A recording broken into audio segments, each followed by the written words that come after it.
Alasan pemakzulan Gus Yahya disebut-sebut terkait polemik kehadiran akademikus Peter Berkowitz. Ia merupakan penulis buku soal perang dan Israel. Masalah ini menimbulkan perdebatan internal di kalangan PBNU, hingga muncul tudingan afiliasi dengan jaringan Zionis. Gus Yahya tidak diam. Ia menolak mundur di tengah jalan. Seraya menyampaikan bahwa jabatan ketua umum merupakan amanat Muktamar NU yang harusnya diemban selama 5 tahun.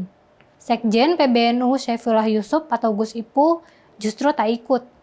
Absennya Gus Ipul ini memunculkan spekulasi, ada apa dengan PBNU? Halo Sobat Indonesia, jumpa lagi dalam The Editors. Nahdlatul Ulama, salah satu organisasi Islam terbesar di Indonesia itu kembali didera konflik. Terbaru, Ketua Umum PBNU Yahya Khalil Stakuf atau Gus Yahya didesak mundur dari posisinya. Desakan itu mengemuka setelah beredarnya risalah rapat syuriah PBNU. Di dalamnya ada tanda tangan Rais Am PBNU Kiai Haji Miftahul Akhyar. Ada 2 poin yang diputuskan dalam rapat itu. Pertama, meminta Gus Yahya mengundurkan diri dari Ketum PBNU dalam waktu 3 hari setelah keputusan rapat syuriah. Kedua, apabila tidak mengundurkan diri, syuriah PBNU dapat memberhentikan Gus Yahya. Alasan pemakzulan Gus Yahya disebut-sebut terkait polemik kehadiran akademikus Peter Berkowitz. Ia merupakan penulis buku soal perang dan Israel. Masalah ini menimbulkan perdebatan internal di kalangan PBNU, hingga muncul tudingan afiliasi dengan jaringan Zionis. Ada juga kabar soal indikasi pelanggaran dalam tata kelola keuangan NU. Merespon ini, Gus Yahya tidak diam. Ia menolak mundur di tengah jalan. Seraya menyampaikan bahwa jabatan ketua umum merupakan amanat Muktamar NU yang harusnya diemban selama 5 tahun. Gus Yahya mengumpulkan kiai serta ulama sepuh di kantor PBNU Minggu 23 November 2025. Ada 76 ulama yang tercantum dalam lampiran undangan. Tetapi Sekjen PBNU Syaifullah Yusuf atau Gus Ipul justru tak ikut. Absennya Gus Ipul ini memunculkan spekulasi, ada apa dengan PBNU? Gus Yahya menyebut hubungan dengan Gus Ipul baik-baik saja, meskipun ia mengaku sudah lama Sekjen tak berkomunikasi atau menghubunginya. Gus Ipul disebutnya sibuk. Lantas, bagaimana urusan organisasi NU jika ketum dan sekjen tidak saling berkomunikasi? Turbulensi yang terjadi di internal NU ini menimbulkan kegelisahan di kalangan pengurus daerah. Keputusan di tingkat pusat tentu memberikan efek domino bagi jamiah. Tidak mungkin jemaah Nahdliyin bergerak kehilangan arah ketika ada ketidakharmonisan di pusat. Konflik internal yang mengguncang NU juga dianggap bukan hanya gejolak sesaat, melainkan akumulasi dan ekses dari muktamar yang belum tuntas. Tidak hanya sekali atau 2 kali NU mengalami konflik. Pada 2024, perseteruan antara PBNU dan PKB memanas. Hubungan antara PBNU dan PKB yang dinakodai Caimin renggang tak lama setelah Gus Yahya terpilih. Saat Pilpres 2024, konflik ini kian ketara. Caimin maju sebagai cawapres. Sedangkan banyak pengurus di PBNU yang disebut-sebut memberi dukungan pada Prabowo Gibran. Ada pula manuver misalnya Pansus Hak Angket Haji yang dibentuk Juli 2024. Pansus ini diketuai sendiri oleh Caimin.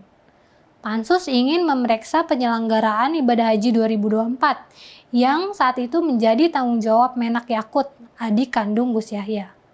Soal islah, Caimin sempat menyampaikan bahwa PBNU dan PKB 2 entitas yang berbeda, sehingga tidak ada kata islah.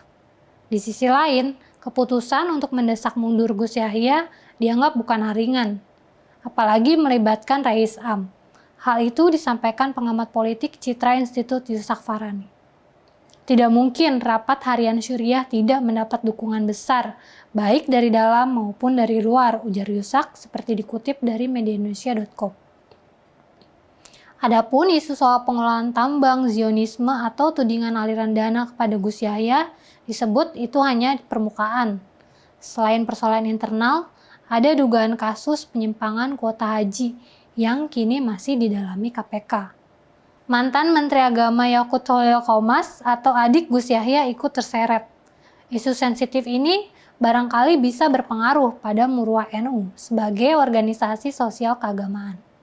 Terlepas dari silang pendapat di antara pengurusnya, sebagai organisasi besar dengan puluhan juta pengikut, NU menunjukkan ia mampu bertahan. Tidak banyak organisasi yang bertahan selama lebih dari 1 abad. Memang gesekan kali ini berlangsung terbuka dan melibatkan 2 struktur tertinggi PBNU, yakni Syuriah dan Tanfijah. Meskipun dinamika ini kelihatan panas, namun banyak yang yakin bahwa NU memiliki sejarah panjang dalam menyelesaikan konflik secara musyawarah. Seperti saat Muktamar Jombang 2015, ketegangan mencair lewat keputusan para ulama. Untuk mengatasi gesekan terbaru ini, NU memilih kembali ke ADART organisasi. Hasil silaturahmi Gus Yahya bersama alim ulama Minggu malam menunjukkan adanya keputusan bulat. Tidak ada pemakzulan, pengunduran diri, atau pemecatan secara paksa. Kami sepakat kepengurusan harus tuntas 1 periode, semua gembleng 100%, ujar Khatipam PBNU. Dinamika ini mampu diredam. Pengurus di daerah akan tegak lurus dengan keputusan para alim ulama dan kiai sepuh di pusat. Di sisi lain, banyak juga Nahdliyin yang menyuarakan kesedihan mereka di media sosial. Prahara kursi kepemimpinan di antara elit NU ini dinilai tidak sebanding dengan banyaknya warga NU yang mengalami kesusahan. Tidak sedikit juga yang mengingatkan agar NU kembali ke kitah perjuangan. Begitu pula pengurus di daerah.